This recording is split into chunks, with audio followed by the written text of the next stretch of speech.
राम राम। हम सब ये सोचते हैं कि हमारे जीवन में ये समस्या है, ये मुश्किल है, ये चुनौती है। लेकिन ईश्वर जो भी करते हैं उसमें हमेशा हमारे अच्छे के लिए ही सब कुछ होता है। कोई भी परमात्मा अर्थात पिता ये नहीं चाहता कि उसकी संतान दुखी हो, उसे कोई समस्या हो, उसके सामने कोई चुनौती हो। लेकिन बिना चुनौतियों के, बिना समस्या के आपका जीवन बढ़िया और सफल नहीं हो सकता। एक गांव में एक किसान अपनी फसल को लेकर बहुत दुखी रहता था। कभी सूखा पड़ जाता, कभी बाढ़ आ जाती, कभी ओले पड़ जाते, उसकी फसल खराब होती रहती थी। वो हमेशा भगवान से शिकायत करता कि हे भगवान, मैं इतनी मेहनत करता हूं लेकिन उसका फल मुझे नहीं मिलता। अगर तुम मुझे भगवान बना दो तो मैं देखो कैसे फसलें उगेंगी, कैसे किसानों की चांदी हो जाएगी और इतनी फसल होंगी कि सारी दुनिया का पेट आराम से भरेगा। भगवान ने कहा, ठीक है, मैं तुम्हारी बात को स्वीकार करता हूं।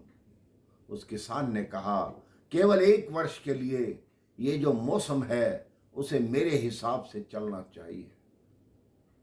भगवान जी ने कहा, ठीक है, एक वर्ष तक जैसा मौसम तुम चाहोगे वैसा रहेगा।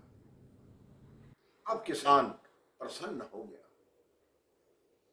उसने कहा कि धूप ही खिली रहे। उसने गेहूं बो दी। धूप रही, वर्षा को और आंधी को उसने आने ही नहीं दिया।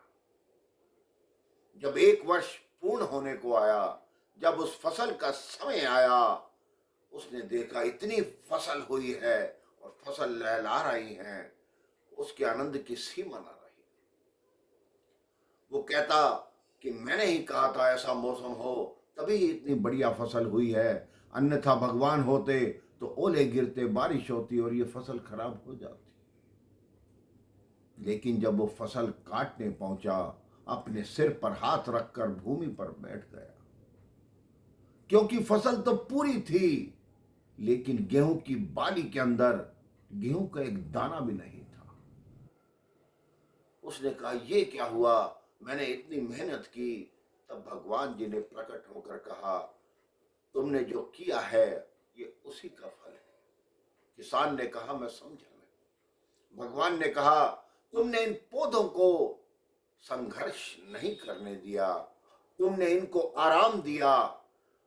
इसलिए जब संघर्ष होता है, आंधी आती है, वर्षा आती है, ओले गिरते हैं, तो ये पौधे उसके सामने डट कर खड़े रहते हैं, तभी इनका फसल जो होती है वो मजबूत होती है। तुमने इनको इतना कोमल बना दिया कि इनका मन चाहा मौसम दिया, तभी इनके अंदर दाने नहीं आए। किसान को अपनी भूल का ज्ञान हुआ कि परमात्मा जो करते हैं सदैव अच्छे के लिए करते हैं। ये बात किसान और फसल की नहीं है, बात हमारी है। अगर हमारे जीवन में भी चुनौतियां नहीं होंगी, समस्याएं नहीं होंगी, तो हमारा जीवन बिल्कुल निढाल हो जाएगा। जब तक संघर्ष है तब तक ही जीवन है। इसलिए आप भी परमात्मा को ये कहना छोड़िए कि मुझे आपने दुख दिए हुए हैं, मैं हमेशा समस्या में रहता हूं। उसे यही कहो कि जो कुछ तू देता है मैं उसी में प्रसन्न हूं और उसी में प्रसन्न रहूंगा। राम राम। जय श्री राम।